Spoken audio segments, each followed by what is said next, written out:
사랑하는 영락교회 지체들에게 주 안에서 평화 인사를 전합니다. 오늘은 2014년 7월 10일 수요일입니다.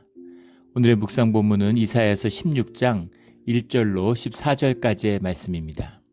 오늘 본문 말씀 이사야 16장 1절부터의 말씀은 이렇게 시작합니다. 너희는 이 땅 통치자에게 어린 양들을 들이되 셀라에서부터 광야를 지나 딸 시온산으로 보낼지니라. 모압에 황폐하게 되는 모압을 향한 심판의 때의 말씀이 이제 어제부터 이어지고 있죠. 모압이 통곡하고 근심하게 된다라는 말씀입니다. 너희는 이 땅의 통치자에게 어린 양을 들이되 셀라에서부터 광야를 지나 딸 시온산으로 보낼지니라. 셀라라고 하는 것이 이제 에돔의 수도죠. 근데 여기서 일반적으로 이제 바위산, 요새 이런 걸 의미하는 걸 것이다.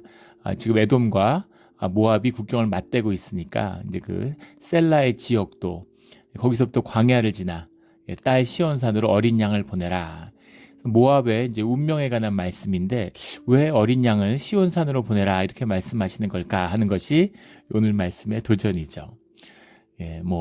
이전에 이제 북이스라엘에게 바쳤는데 이스라엘이 망했으니까 이제는 예루살렘을 섬겨라 이런 얘기일까요? 근데 그런 얘기는 아니겠죠. 근데 그런 주석들도 있습니다만 그런 의미는 아닐 겁니다.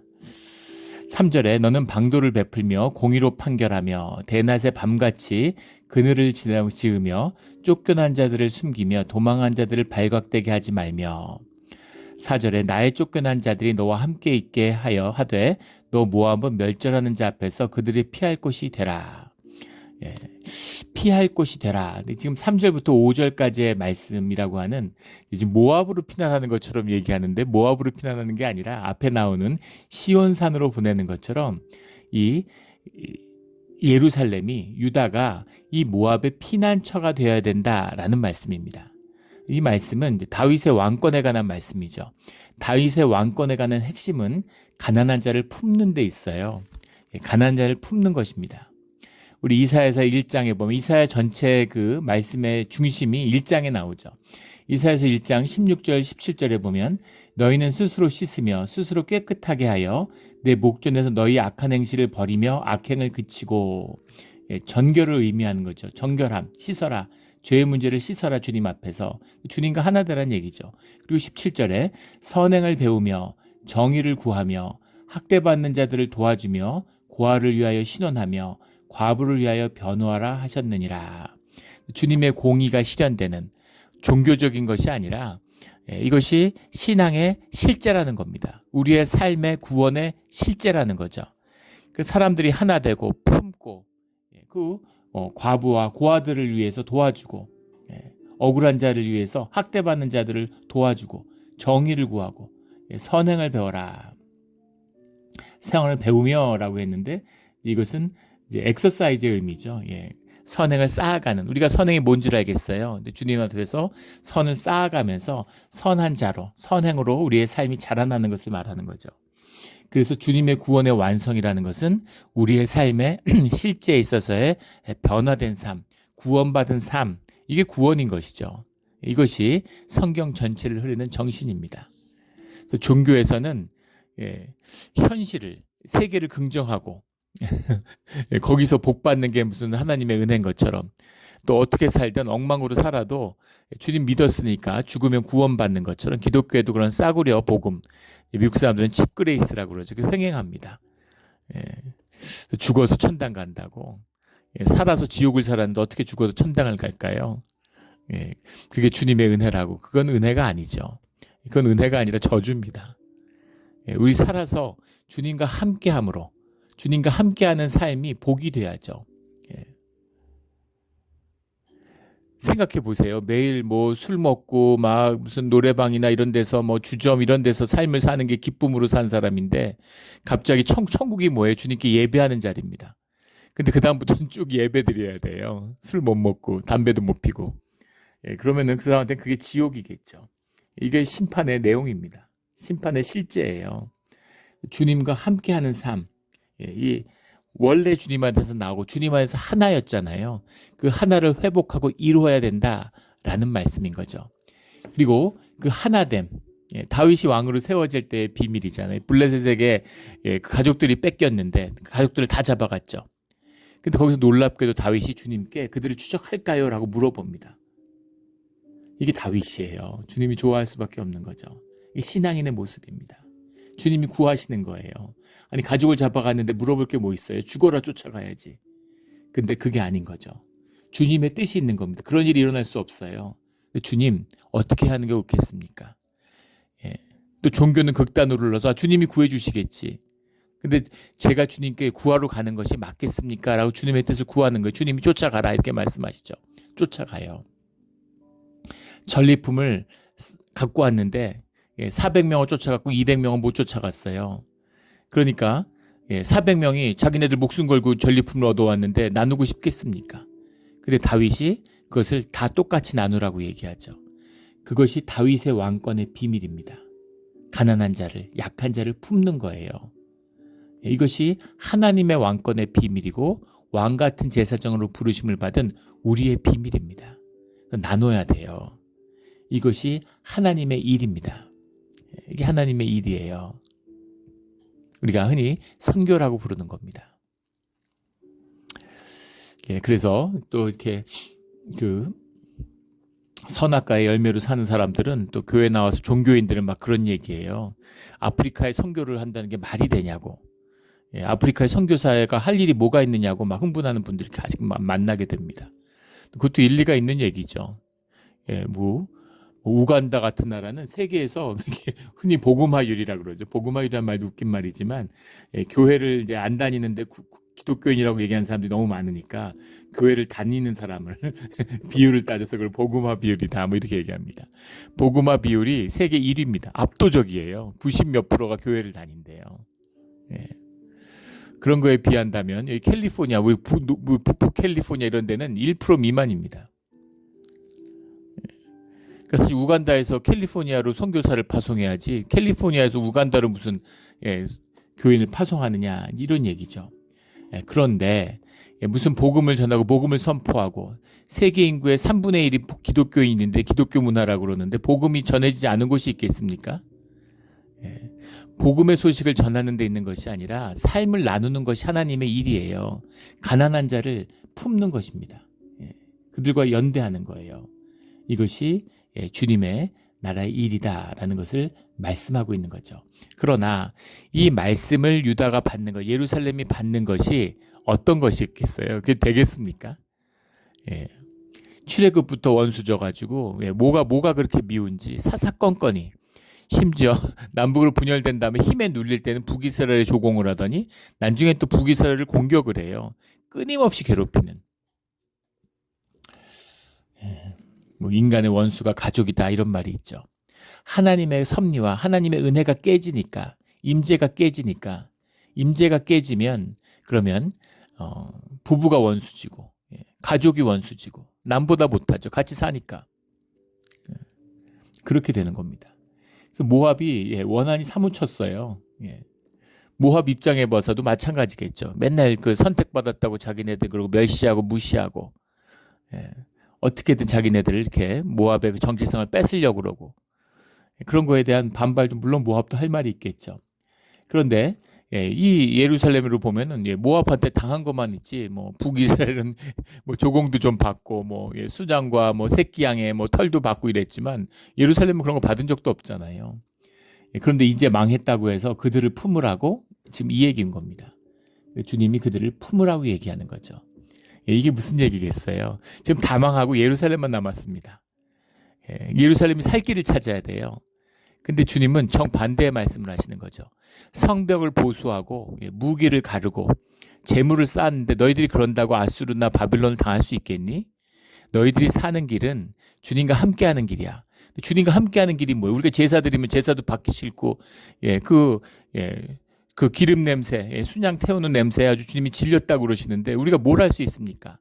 너희들이 뭘 해야 되냐면 멸망한 모압의 사람들을 너희가 품어야 돼.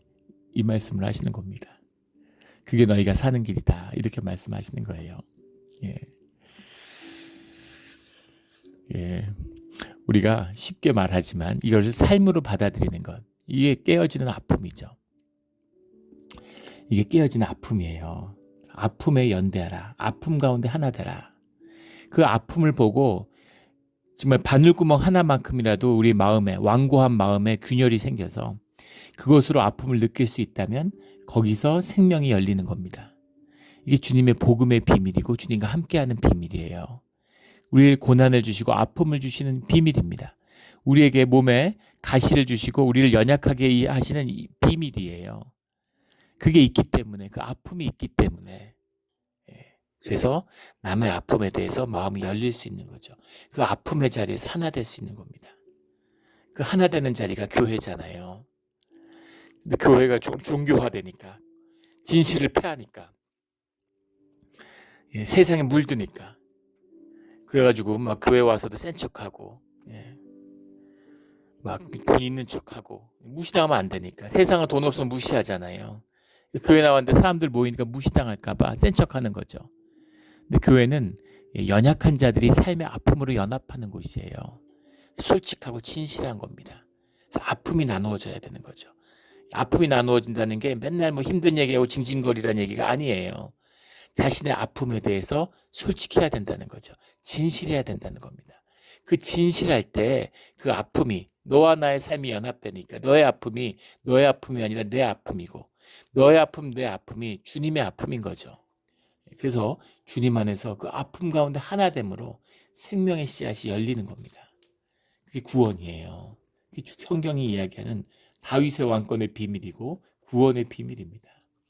생명의 비밀이고 우리 생명이 교회 가운데 공동체 가운데 열려서 주님과 함께하는 귀한 복된 자리가 되기를 주의 이름으로 축원합니다. 그 말씀을 하시는 거죠. 쫓겨난 돼지 너와 함께 있게 하되 이 말씀입니다. 대저 토색하는 자가 망하였고 멸절하는 자가 그쳤고 압제하는 자가 이 땅에서 멸절하였으며 주님이 그것을 품으면 이런 일을 이루신다라고 하는 이게 조건문이 아니라 생명의 역사 같은 거죠. 생명의 씨앗이 뿌려지면 내가 싹 틔워줄게. 그게 아니라 그 생명의 안에 싹의 비밀이 있는 거잖아요. 그래서 저절로 열리는 거죠. 너희가 그릇을 이루면 내가 채워줄게. 물론 그렇게 말할 수도 있지만 주님이 은혜를 부으시는데 그릇이 있는 자마다 그 은혜를 받는 겁니다. 그래서 그릇을 이루어야 되는 것이죠. 삶의 연합을 이루어야 되는 겁니다. 교회를 이루어야 되는 거예요. 교회를 이루면 그것이 축복의 근원이 됩니다. 생명의 근원이 돼요. 종교화되고 거짓 종교가 돼가지고 복음을 패하고 신앙을 패하고 거짓으로만 껍데기로만 종교의 열심으로 자기 의를 쌓고 평생 교회 같이 다녔는데 서로 잘 몰라요. 진실이 나눠지지 않으니까. 아픈데 나도 아프지 않아요. 이게 오늘 비극적인 교회의 이야기죠. 교회 평생 다녔는데 교회 안 나오는 분들이 있습니다. 심지어 뭐 권사님, 안수집사 권사 받은 분들이 교회를 안 나와요. 예전에 섬겼던 교회에서 그런 권사님 간 적이 있어요. 신방을 갔습니다. 교회를 안 오니까. 그런데 그분이 그러는 거예요. 교회에서 자랐는데 교회에서 뭐 다 했다는 거예요. 여신도의 회장, 뭐 어릴 때 뭐 학생회 회장부터 뭐 별거 다 했어요. 평생 교회 다녔는데 별거 없는 거죠. 별거 없다 이렇게 말씀하시더라고요. 별거 없는 겁니다. 종교에 뭐가 있겠어요. 그런데 고난이 멈추는 것도 아니고 힘든 일이 멈추는 것도 아니고 생명의 능력이 자라는 것도 다 가짜인데 뭐가 자라겠어요. 힘들고 어려우니까 에너지가 없으니까 이제 교회 못 나가는 거죠. 그 교회 못 나와요. 부끄럽고 창피해서. 교회 나오면 교회에서 뭔가 멋떨어지게 해야 되잖아요. 인정받고 존경받고 높아져야 되는데 내가 힘들고 어렵고 사업도 힘들어지고 이러니까 건강도 안 좋고 그러니까 와서 멋들어지게 못하잖아요. 그러니까 교회에 못 나오는 거죠. 비극입니다. 교회 모르고 안 다닌 것보다 더 비참해요. 종교의 비극이죠. 이렇게 끝이 나면 안 돼. 이 말씀을 하는 겁니다. 지금이야. 주님 우리한테 왜 이러시지? 우리가 여기서 살 길이 뭐지? 지금 살 길이 너희한테 열리고 있어. 너희들 망하는 것 같지? 지금 너희가 흥하고 있는 거다. 너희가 죽는 것 같지? 이게 사는 길이야. 이렇게 말씀하시는 거예요. 모압의 사람들 가난하고 이 지금 나라들이 다 망해서 유리하는 자들 품어라 이런 겁니다.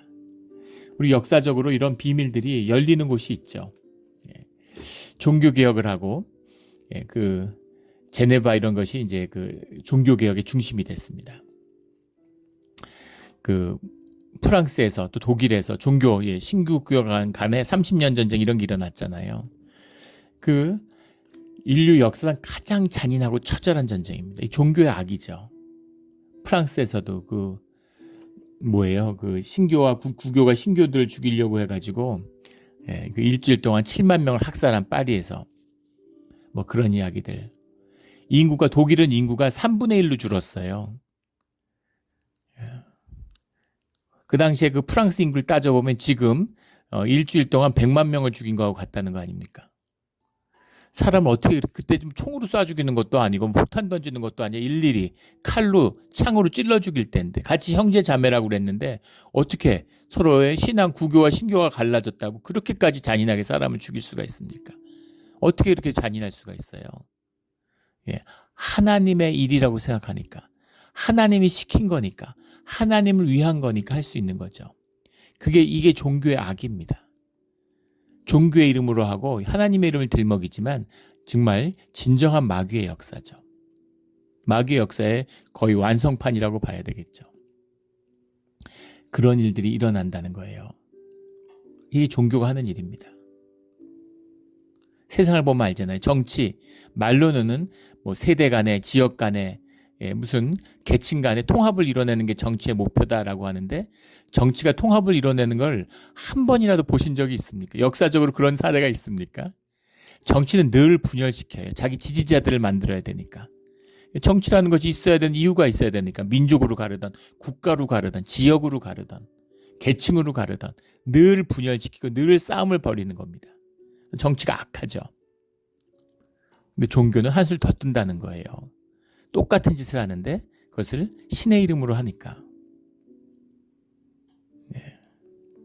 근데 꼭 그런 것은 아니었습니다. 그 안에 신앙의 열매들이 피어날 때가 있었죠.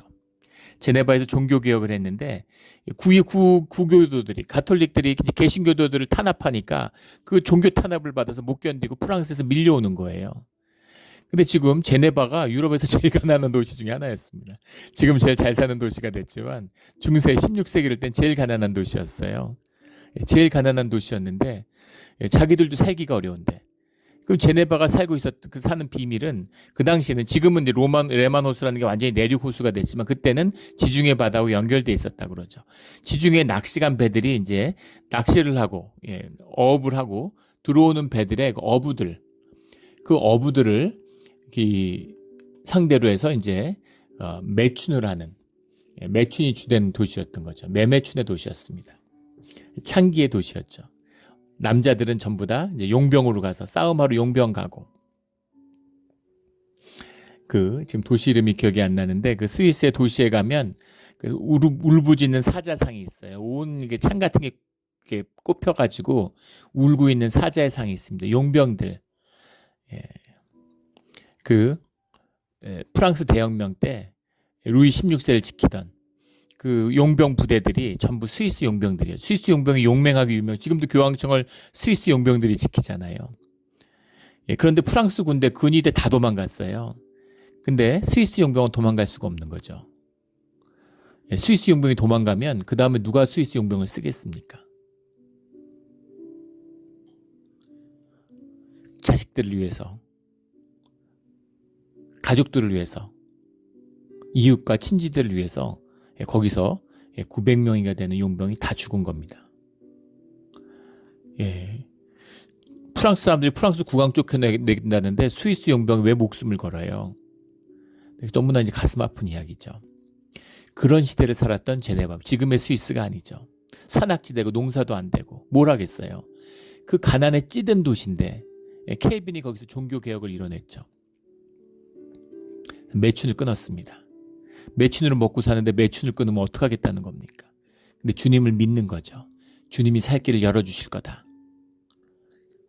주님이 열어주시지 않으면 다 죽자 이런 거죠. 그런데 그렇게 하면 주님이 복을 주시고 살 길을 열어주시고 막 물질적 축복을 주시고 그러면 얼마나 좋겠어요. 근데 주님은 그런 식으로 하지 않으시죠. 우리 성경을 봐도 알지만 그건 주님의 방법이 아니에요. 그렇게 마음을 열고 주님의 이름으로 살겠습니다. 그러니까 주님이 진짜? 이러고 좋아하시는 거죠. 그리고 무엇을 선물했냐면 프랑스의 난민을 선물로 주시는 겁니다. 프랑스의 난민들이 종교 탄압을 피해서 목숨을 살리기 위해서 국경을 넘어서 스위스로 밀려드는 거예요. 종교 개혁의 나라니까. 같은 믿음이고 한 형제라고 그랬는데 우리는 스위스 사람이고 너희는 프랑스 사람인데 우리는 독어 쓰고 너희는 불어 쓰는데 그런데 믿음으로 그 난민들을 품은 것입니다. 어디서 자요? 다락방을 신축한 거죠. 다 집들을 한 채씩 올렸어요. 다락방을 만든 겁니다. 스위스에도 다락방이 있고 프랑스에도 다락방이 있어요. 파리 같은 데 가면 전부 다락방이 있죠. 프랑스 파리에 있는 다락방들은 하인들을 재우기 위해서 만든 거예요. 그 다락방에 살면은 그게 여름엔 덥고 겨울엔 춥고 이러잖아요. 천장은 낮고. 제일 안 좋은 방이죠. 그래서 거기다가 하인 하녀를 재우는 겁니다. 근데 스위스의 다락방이라고 하는 거는 그 난민들을 수용하기 위해서 형제들을 품기 위해서 지은 거예요. 그런데 그 난민들이 그 시대에 태동하고 있던 초기 시대에 태동하고 있던 시계 기술자들이 들어온 겁니다. 초콜릿 기술자들이 들어온 거예요. 거기서 스위스의 초콜릿과 스위스의 시계 산업이 시작됐습니다.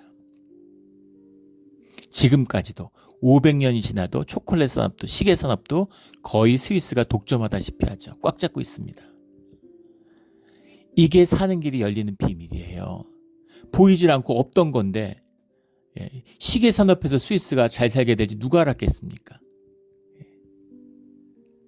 상상도 못하는 일이잖아요.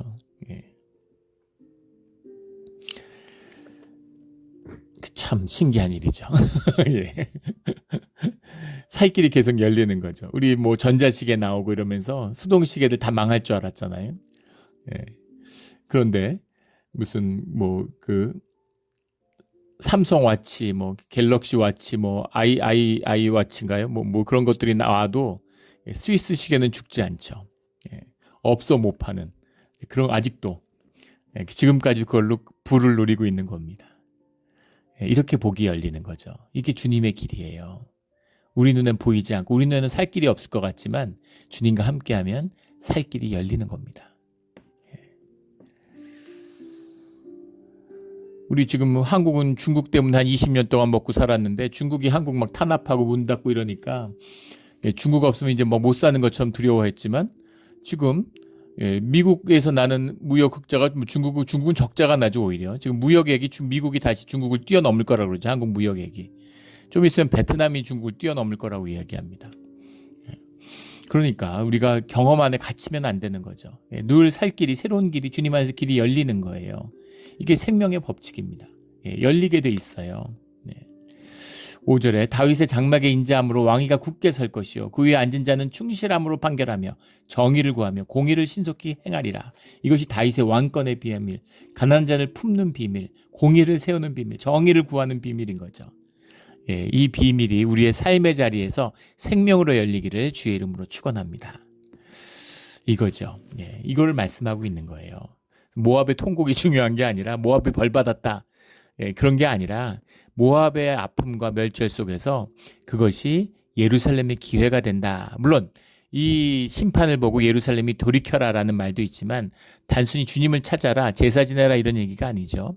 모압의 형제들을 품음으로 모압이 어떻게 형제가 될 수 있어? 품음의 형제입니다. 야곱의 후손들이라는 게 뭐예요? 우리 출애굽에 나오지만 갖은 잡족이 다 따라 나왔어요. 주님을 따라서 이 홍해를 건너면 이스라엘인 겁니다. 무슨 루벤의 직계 자손이라고 하더라도 홍해를 안 건너면 그냥 애굽 사람인 거예요. 그 차이입니다. 지금 유대인들도 마찬가지죠. 유대인들이 혈통이 어디 있어요? 지금 유대인들은 마치 혈통이 있는 것처럼 얘기하는데 없습니다. 지금 유대교가 우리가 성경의 구약에 나오고 있는 이 여호와의 신앙인가요? 전혀 아니에요. 전혀 상관없습니다. 뒤에 새로 만들어진 종교예요. 회당 유대교라는 건. 그 회당 유대교를 받아들인 사람, 몰몬교 믿는 사람이 몰몬이잖아요. 그거가 똑같은 겁니다. 그러니까 그걸 이제 그 거짓인 거죠. 그러니까 주님과 함께하는 자들이 주의 자녀예요. 그래서 모압을 품으라는 겁니다. 모압의 정체성, 모압의 민족을 품으라는 얘기가 아니라 주님을 중심에 놓고 이 가난하고 무너진 자들, 그들의 아픔을 품으라는 거죠. 한국으로 치면 그런 거죠. 일본이 망했어요. 뭐 일본에 막 지진 나고 화산 터지고 막 이래가지고 일본이 한번 망했다고 생각해 보십시오. 그런데 한국 사람한테 주님이 말씀하시는 거죠. 야, 너희 일본 사람들 형제로 품어. 그 가난한 자고 지금 어려움을 겪고 있는데 그들 너희가 다 품어. 우리도 살기 힘든데 누굴 품습니까? 근데 그걸 품어야 되는 거죠. 그걸 품으면 다 너희 형제 자매야. 주 안에서 다 하나야. 이 말씀을 하는 겁니다. 6절부터 모압의 교만에 대한 말씀이 나와요. 모압이 왜 쓰러졌는가? 교만하다, 나를 높인다는 거의 본질은 무엇입니까? 거짓이죠. 거짓의 실체는 뭐예요? 악입니다. 이것은 심판을 피할 수 없는 것이죠. 교만하고 자랑이 헛되다. 교만하며 분노한다고 나오죠. 거만하고 교만하며 분노함도. 거만하고 교만한데 왜 분노할까요? 에고의 비밀이죠. 에고가 인플레이션 되면 분노가 점점 가득해집니다. 에고의 사람들은 절대 행복할 수가 없어요. 내가 돈을 1조를 벌면 뭐합니까? 1빌리언이 나한테 돈이 있는데 옆 사람은 2빌리언 벌었는데 그럼 내 삶이 지옥이 되는 거죠. 난 뭐 했나? 난 왜 이거밖에 없을까? 이제 이렇게 되는 겁니다. 삶이 지옥이에요. 그래서 죽어라고 돈을 모으다가 다 쌓아놓고 떠나는 겁니다. 이게 마귀의 계계죠. 어리석은 인간의, 악한 인간의 끝입니다. 그 에고 인플레이션 올라오면 다 불만이죠. 세상이 내 마음대로 안 되잖아요. 내가 신보다 더 높은 자리에 앉았는데 하늘 보좌에 내가 앉아있는데 뭐가 마음에 들겠어요. 하나님도 마음에 안 들고 다 마음에 안 들죠. 버스 타면은 운전사 마음에 안 들고 왜 택시는 제 시간에 안 오고 날씨는 왜 이 모양이고 사람들은 왜 다 이따위고 모든 게 불만인 겁니다. 그래서 교만과 거만과 분노는 함께 다니는 거죠. 동전의 양면이에요. 안으로는 열등감에 시달리고 밖으로는 막 자랑하고 떠벌리고 이렇게 되는 거죠. 그러므로 모압은 7절에 모압을 위하여 통곡하고 다 통곡하여 길 하라셋의 건포도 떡을 위하여 그들의 슬퍼하심을 심히 근심하리니. 길 하라셋이라는 건 땅의 이름인데 거기에 건포도가 이제 유명했다고 그러죠. 건포도라는 건 그 포도를 말린 건데 이게 알이 굉장히 컸던 것 같아요. 건포도 떡이라고 해서 그랬는데 이것을 우리가 말하는 떡에다가 건포도를 넣은 게 아니라 사실은 이제 건포도를 말려서 그걸 이거 눌렸는데 그걸 뭉쳐나가고 눌러 넣었는데 그게 떡 모양 같아가지고 그걸 이제 건포도 떡이라 불렀다. 뭐 이런 이제 그 기록이 남아 있습니다. 근데 우리 그 민수기 21장의 기억이 나시죠? 파수꾼들을 그 정찰대를 보냈더니만 그들이 이제 그 포도를 가지고 오죠. 이 포도를 나무 기둥에다 걸어가지고 포도가 얼마나 풍성히 열리고 얼마나 많으면 그런 식으로 떼왔겠어요. 이 한번 산물을 봐라. 이게 모압의 자랑. 우리 뭐 캘리포니아도 마찬가지죠. 날씨가 건조하고 태양빛이 강렬하니까 포도 이런 게 잘 됩니다. 건포도가 캘리포니아 건포도가 잘 되잖아요. 과일이 다 잘 되죠. 저는 한국에 있을 때는 오렌지를 별로 안 좋아했어요. 오렌지를 먹으면 항상 신데 신맛을 싫어해갖고 안 먹었습니다. 그런데 미국에 와가지고 캘리포니아에 와서 선키스트잖아요. 이걸 먹으니까 캘리포니아 아몬드, 캘리포니아가 뭐 산물이죠. 여기 와가지고 뭐 포도든 뭐든 과일을 먹으니까 오렌지가 너무너무 단 거죠. 딸기도 너무너무 달고 어떻게 이렇게 맛있을 수가 있을까? 이게 이제 토지의 산물이죠. 이 모압이 그렇다는 거죠. 헤스본의 밭과 신마의 포도나무와 야셀과 근데 이제 열국의 주권자들이 그 좋은 가지를 꺾었도다. 다 좋은 축복의 자리 같았지만 그것이 저주의 이유가 됐다. 이런 이야기입니다. 재물이 많아서 좋은 줄 알았더니 그게 강도를 불러들였다. 뭐 이런 얘기인 거죠. 지금 러시아 우크라이나 전쟁 한번 보세요. 우크라이나가 뭐 세계적인 곡창지대죠. 유럽의 빵바구니라고 그러잖아요. 그리고 흑해의 연안을 뒤어 있어가지고 바다로 빠져나가기가 좋게 되어 있습니다. 그러니까 수출하기도 좋게 되어 있는 거죠. 그리고 지리적으로도 아주 이점을 갖고 있어요. 그렇지 않았다면 왜 러시아가 침략을 하겠습니까? 우크라이나가 똑같은 그만한 시베리아가 독립한다고 침략할까요? 캄차카 반도 같은 게 우리가 독립하겠어. 캄차카 공화국 같은 게 독립하면 뭐 독립을 하거나 말거나 세계 아무도 관심 없겠죠. 침략하지도 못하고 지키려는 사람도 없고 아마 그럴 겁니다. 이제 그런 거죠. 이것이 오히려 비극의 땅이 되었다라는 겁니다. 내 눈물로 너를 적시리니 너의 여름실과 내 농작물이 즐거운 소리가 그쳤습니다. 그래서 내가 야셀의 웃음처럼 내가 눈물로 이거를 뭐 또 여호와의 눈물이냐 뭐 이사야의 눈물이냐 종교인들이 하는 소리죠. 이 눈물에 누구의 눈물이 있습니까? 뭐 주님이 그럼 눈물을 흘리면 주님이 진짜 뭐 육체가 돼서 눈물을 흘리시나요? 물리적으로 그런 게 아니죠. 또 이사야의 아픔과 눈물이라는 건 주님과 하나됨 속에서 나오는 건데 모압과 예루살렘이 유다가 하나 됐다는 그 마음 자체가 주님의 마음이에요. 주님이 함께 하시지 않으면 어떻게 하나 됩니까? 부부도 하나가 안 되는데 주님이 주시는 그 마음이죠. 그 아픔, 그 애통함으로 함께하고 있다라는 겁니다. 그 아픔이죠. 그 팔레스타인 하마스가 테러해서 예루살렘이 이스라엘의 온 세계 욕을 먹고 있지만 또 이스라엘 입장에서 보면은 갑자기 백주 대낮에 테러해갖고 1200명이 죽었는데 이스라엘은 작은 나라잖아요. 1200명이 죽었다는 건 미국으로 하면은 뭐 몇만 명 죽은 거잖아요. 그거를 받아들이기가 몇만 명이 뭡니까? 몇십만 명. 미국이 갑자기 한 50만 명 죽었다고 생각해 보세요. 테러로. 가만히 있겠습니까? 그러나 그 팔레스타인에 보복을 하는데 그 이후의 정당함 뭐 누가 잘했냐? 그 하마스나 뭐 팔레스타인 할 말이 없나요? 그 전에 수십 년 동안 이스라엘이 죽인 사람이 얼마나 많아요. 서로가 할 말이 있죠. 끊임없는 보복의 보복이니까. 그러나 그런 걸 떠나서 그 굶주리는 아이, 이유 없이 죄 없이 죽어가는 아이들, 그 아이들의 아픔, 그것을 보면 애통함이 있는 거죠. 그 눈물을 적시게 되는 겁니다. 애통함이에요. 비극이죠. 싸워야 할 이유가 전혀 없는데 서로 민족이 다르다 그러면서 싸워가지고 원수지는. 정말 오늘날 그 이스라엘 사람들이 성경을 진짜 읽는다면, 히브리어의 바이블을 읽는다면 인구 5명 중에 1명이 초정통파 유대인들이라는데 그 사람들은 일을 안 해요. 아침부터 저녁까지 성경만 읽습니다. 아무 생산적인 일을 안 해요. 그런데 뭘 읽는 겁니까? 그 아픔을 품어야지. 그 땅 차지한다고 땅을 차지할 수 있으면 진작 차지했겠죠. 못 차지해요. 지금 이럴 수도 저럴 수도 없는 거죠. 그 땅을 차지하면 그 나라 국민들이 전부 다 그 이스라엘 국민들, 이스라엘 정체성을 유지할 수가 없죠. 그렇다고 이등국 시민으로 차별하자니 민주주의가 깨질 것 같고, 그러면 서방으로부터도 떨어져 나가게 될 것 같고, 그렇다고 독립을 시켜주자니 그 땅을 자기네들이 받았다고 하는 그 믿음이 깨지는 것 같고, 국가의 정체성도 종교도